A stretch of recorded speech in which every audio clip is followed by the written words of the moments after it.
A couple of days ago, ChatGPT absolutely roasted my leadership ability as the CEO and founder at ZenMaid. So, in today's recording, today's episode, I'm going to read to you the prompt that I entered into ChatGPT, which will also be in the description wherever you're watching this if you'd like to throw it in yourself. And then I'm going to read through the roast, the answer that ChatGPT gave me, along with some of my thoughts, so that I have a bit of documentation for myself, a bit of accountability from you and other listeners. So yeah, let's jump into this. This prompt is something that I saw in a couple of WhatsApp groups with some of my entrepreneur friends, and I also received it by email from Kat Lavery, who is an amazing entrepreneur out in Austin, as part of her newsletter. And so here is what I entered into my ChatGPT. And just for reference, I do not use ChatGPT all that much. I am starting to use it more. I think a lot of the answers that, or a lot of the content that came in the answer from ChatGPT has just been one, or primarily one, exercise that I did where I asked it to essentially interview me as if it was a business coach and for me to talk through a bunch of stuff. And so I don't think I even really spent all that long on that, and that was probably a couple of months ago. And then, yeah, I'm really using it sporadically. If you're listening to this or watching this and you've got any cool use cases for AI, I would love to hear them. I am trying to consciously use AI more, both within ZenMaid and personally, just because I think that's the way that the world is going, and that, it's quickly leaving me behind if I don't keep up. So anyways, enough with the ADHD intro. Here is the prompt that you have all been waiting for. Act as my personal strategic advisor with the following context. You have an IQ of 180. You're brutally honest and direct. You've built multiple billion-dollar companies. You have deep expertise in psychology, strategy, and execution. You care about my success but won't tolerate excuses. You focus on leverage points that create maximum impact. You think in systems and root causes, not surface level fixes. Your mission is to identify critical gaps holding me back, design specific action plans to close those gaps, push me beyond my comfort zone, call out my blind spots and rationalizations, force me to think bigger and bolder, hold me accountable to high standards, provide specific frameworks and mental models, and for each response, start with the hard truth that I need to hear, follow with specific actionable steps, and end with a direct challenge or assignment. So that concludes the prompt. That, like I mentioned, will be in the description, or wherever you're watching this. I can provide it. If I didn't, message me, I'll send it to you. And so I literally just put this in, copy and pasted exactly what I just read. No further context for ChatGPT, just based on the history that it has about me. One of my friends did point out that particularly the beginning very much sounds like a horoscope, that it kind of feels like it could say this to anybody, but I do think that once it gets into the action steps, ChatGPT actually hits on a couple of good points. So before I read the answer and talk through my kind of thoughts on it, I think it's probably 80 to 85% accurate, so I'll touch on the different places. So the hard truth is, you're playing at 70% of your potential. You're coasting on competence, not pushing for greatness. Your systems are good, but not optimized. Your team relies on your brain, which means you're the bottleneck. You say you want 3K MRR, but you're not yet executing like someone who must get there. You're managing, not leading transformation. That needs to change now. So that's the hard truth. Kind of agree with that, kind of don't. Not really at the 70% of your potential, or like coasting on competence and not pushing for greatness. Maybe I haven't talked to ChatGPT enough about kind of like lifestyle goals and everything, but my goal is very much to grow the business while working the kind of work-life balance that I currently enjoy. And I want to see if we can turn this into a 5 million, 10 million, $50 million company while doing that. For reference, we're making about $3 million a year currently. currently, which for a SaaS I think would put us in somewhere in like the low like 8-figure valuation range. I'm more focused on our monthly revenue because that's what I see coming into the account. Nice luxury of being a bootstrapped entrepreneur. All right, cool. I do agree on the systems are good but not optimized. I do agree to a large extent on the team relying on my brain. I think that's in some places considerably more than others, which I can talk about more down the line. And then I do think there's a good point here of there's definitely a difference in the way that I am operating between someone that wants to hit 300K in monthly recurring revenue and somebody that must hit 300K in monthly recurring revenue. And again, that's a luxury of me not actually needing to do that, but more just to see if we can. And so, yeah, like I think honestly, the bigger thing is that it's less about needing to get to the 300K revenue mark for ZenMaid, and more the mission is just about helping more and more maid services to be successful.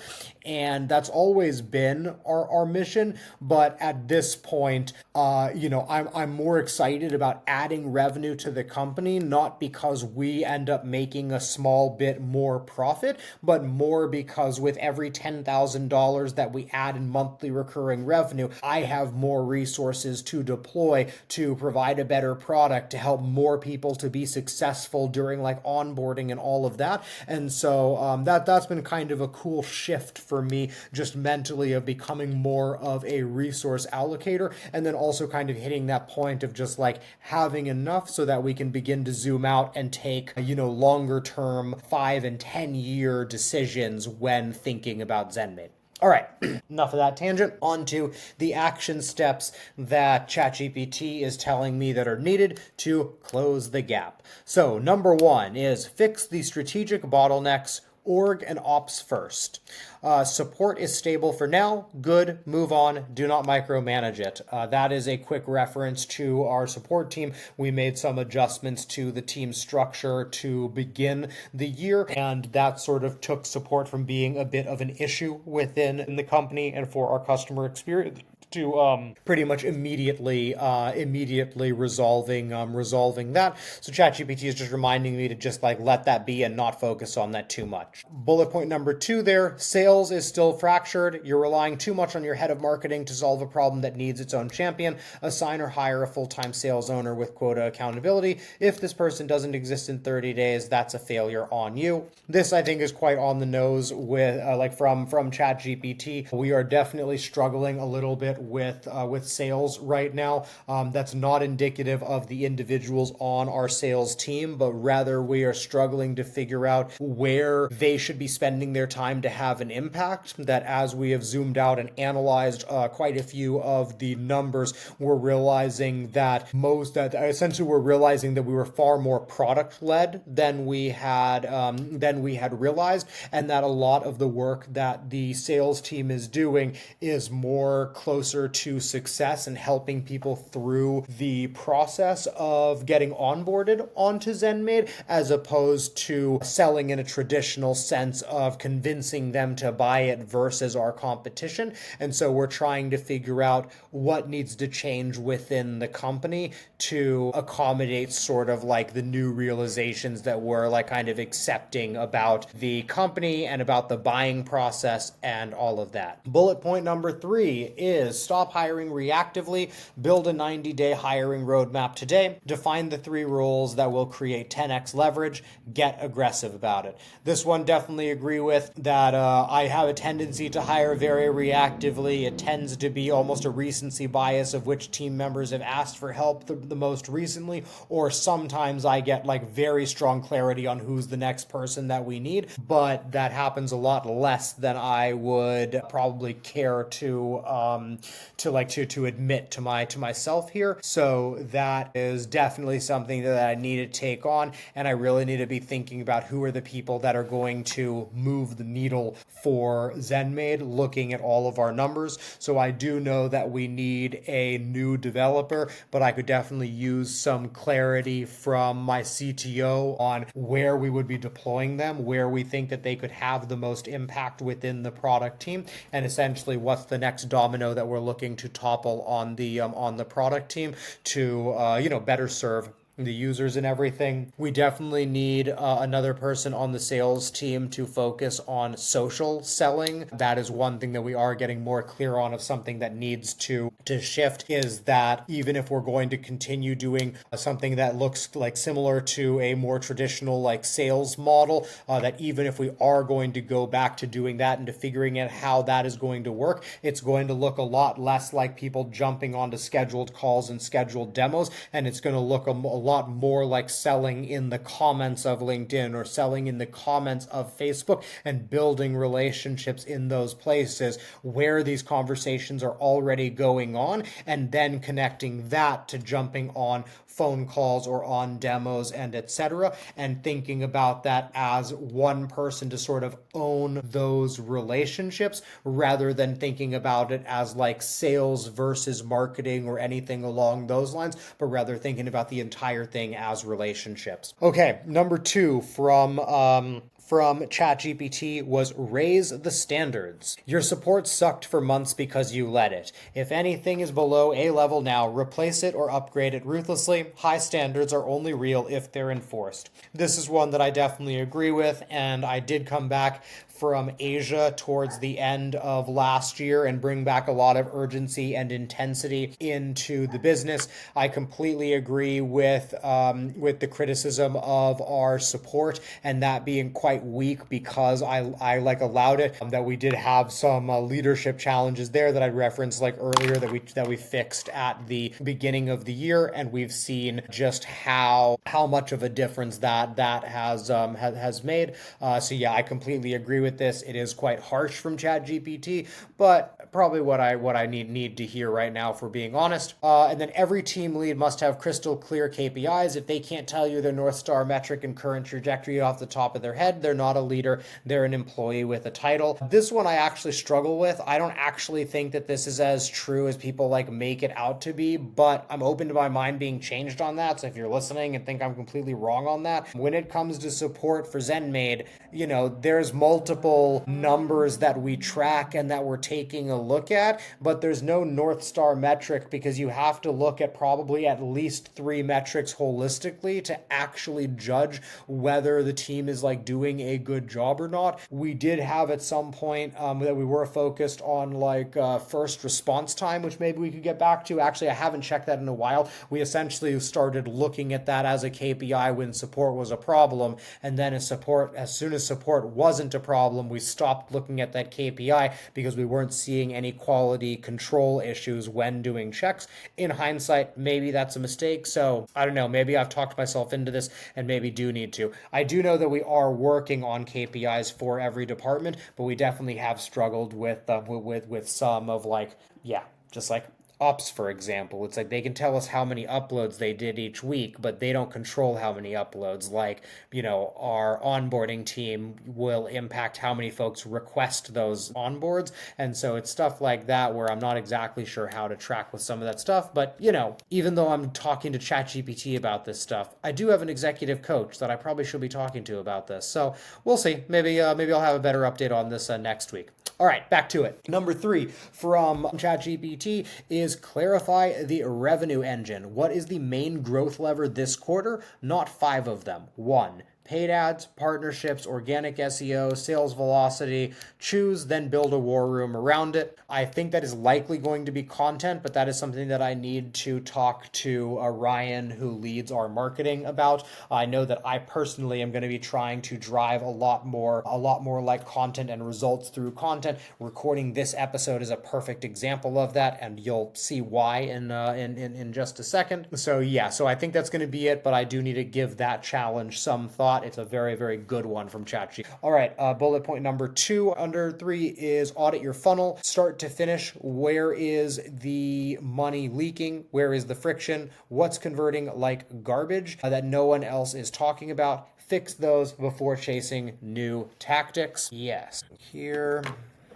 Okay, and 2 more to go, guys, I believe. Experiencing a little lag here. Okay, so hopefully you guys are able to see my screen now. I just paused there for a sec to share the screen and realized I should have done that so you guys could have read along with me this entire time. So my apologies. You know, you live and you learn. All right, on to number 4. You need leverage, not more work. Do a calendar audit. Cut 30% of your weekly activities. Anything not in hiring, vision, unblockers, or strategy goes. Delegate or delete. Initially, I had some resistance to this one because my calendar is already pretty clear, but honestly, I'm on a lot of calls these days, a lot more than it was before, and it is definitely time for me to do this. So this will be being added to my to-dos and should be quite helpful.